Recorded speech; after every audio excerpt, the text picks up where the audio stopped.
नमस्कार दर्शक बंधु दासरानी चैनल को आपण मानक स्वागत जनाऊँगी। आज मु आपण मानक सह चितौ पिठार रेसिपी शेयर करी। आज जेहेतु चित्ता लगा अमावस्या अच्छी आपण मैंने यहीपरि पिठा करें। देखु पिठाटी आमर केते सॉफ्ट होइछि। जदि मो रेसिपी आपण मानक भल लगु थाए लाइक शेयर और सब्सक्राइब करने को भूलु ना। चलतु स्टार्ट करवा आज रेसिपी। एठी मु गोटे छोट ग्लास रे 1.5 ग्लास चाउल मापिक नहीं जाऊँगी। आपण जो ग्लास रे मापिक नेबे कि जो जहाँ पात्र रे मापिक नौचंती से पात्र रे मापिक पानी आउ नड़िया नेले पिठाटी बहुत सॉफ्ट होता है और पिठा भी बहुत नरम होता है। तो मुझे छोट ग्लास रे 1.5 ग्लास चाउल मापिक नहीं जाइए। तो ताकू भलसे 3-4 घंटा मुझे बतुरे रखी देइछि। देखंतु चाउलटी आमर केते सुंदर भाव में बतुरी जाइए, भलसे बतुरी जाइए। हाथ में चिपिक थले ताहा गुंड हो जाउछि। तो चाउल आमर भलसे बतुरी जाइए। तो ये चाउल आउ पिठाटा करने गोटे नड़िया नौचे। देखो मुझे गोटे बड़ नड़ियाटे नौची जेहेतु छोट ग्लास रे चाउल नहीं। तो ये गोटे नड़िया नहीं जाऊँगी। तो नड़िया एतर मु फाड़े नेबी। ताको नड़िया को फटेकी ये छोट छोट पीस रे मु काटी नहीं नड़िया को। नड़िया गुड़ाक एमती छोट छोट साइज रे ताको काटी नब भलसे। तापर ये चाउल आउ नड़िया को मिसेकी ताको भलसे आमे ग्राइंडर रे ताको बाटी नवा। देखो ये मु ग्राइंडर रे चाउल तक पकई नौची। तो चाउल आउ नड़िया ताको भलसे मिसेकी बाटी देले तो आणटा आमर बहुत भलरे बाटी हो जिवो। सेथिपई मु एठी चाउल आउ नड़िया मिसेकी ताको भलसे बाटी नेबी।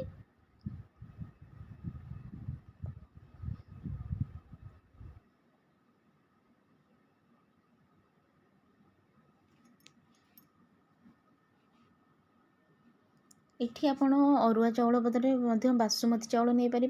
तो ये जो पिठा चाउलटा को मुझे तो आपड़ जो ग्लास रे चाउल मापिक नहीं तो से ग्लास रे ही पानी नेबे। मुझे 1.5 ग्लास चाउल नहीं से मुझे 2 ग्लास पानी नौची। जदि पछरे आमर बटाटी मोटा हो जाइथिबो तो आपन से अल्प आउ पछरे पानी दे पारिबे। तेणुकरी मापिकी पानी नहीं जाउची एतरे।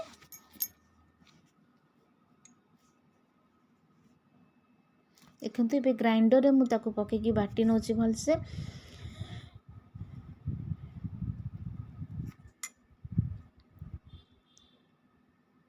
बटाटा देखंतु आमर हेई आसलानी।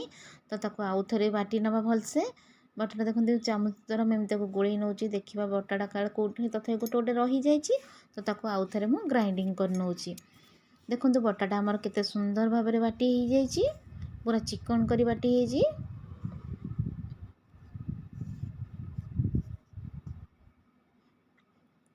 ताको भलसे मुझे गोलैकी रखीदे।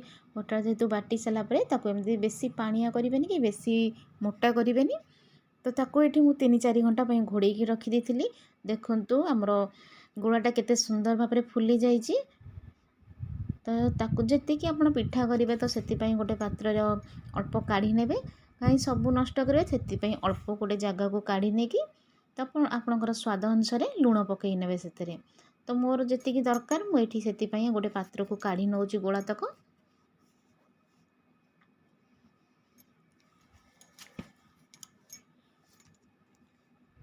देखो स्वाद अनुसार मुझे लुण पकईदेली। तो आपड़ भी आपणकर जी स्वाद अनुसार आमर आपणकर गोला देखिकी आप पकईबे लुण।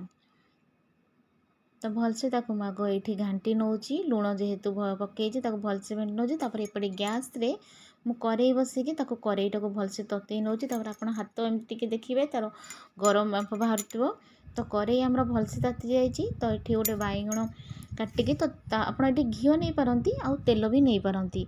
तो मुझे रिफाइन ऑयल नहीं। तो रिफाइन को चारिपटे मु आग जो कड़ईर चारिपटे लगे दूची। तापर ये बाटिकी रखि गोला को मुझे दे दूची। तो ये मु 1.5 डंकी दूची। बेसी बड़ करें तो पिठा भलसे फुलबनी। तो आप छोट छोट साइज करते पिठाटी बहुत सॉफ्ट है भलरे फुल। देखो तो गोला दे सारापर मुझे भलसे घोड़े नौची। घोड़े सारापर ता चारिकड़े किसी पानी छिटा देदेवे कारण यही पिठाटी स्टीम रे हुए पानी देवा द्वारा पिठाटी स्टीम होगी बहुत भल भाव में फुलिब।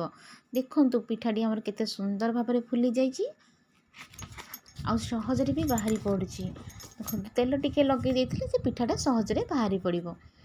तो देखो पिठाटा हम केते सुंदर भाव में फुली जाइए आ बाहरी भी जाउछि टिके भी लागुनी।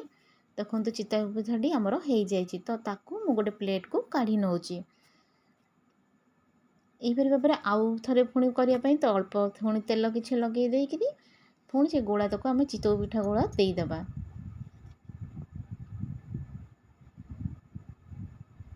यहीपरि भाव में मु पिठा गुड़ाक सब बन दूसरी गोटे गोटे करी। देखो पिठाटी आमर गोला दे सारापर पुणी घोड़ेगी चारिपटे जमी आम पानी दौले तो पानी पुणी आम छिंचीदेवा। मुझे छोट चामच 3 चामच खंडे पानी दिए। तो केते अच्छा तो कपड़ा भिजेकी दिखती मुझे कपड़ा दौनी। तो ये मु तार चामच रे ही पानी दे दूची। देखंतु पिठाटा आमर केते सॉफ्ट आउ भल भाव में फुली भी पिठाटा।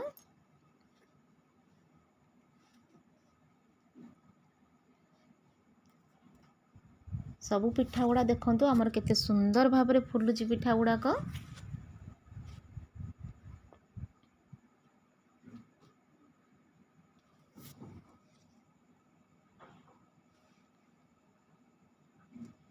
यहीपरि भाव में मुझ सब पिठा गुड़ाक बन नौची। आपण मानक जदि आज मोर रेसिपी भल लगी थाए तो मो कमेंट बॉक्स रे मते जणांतु।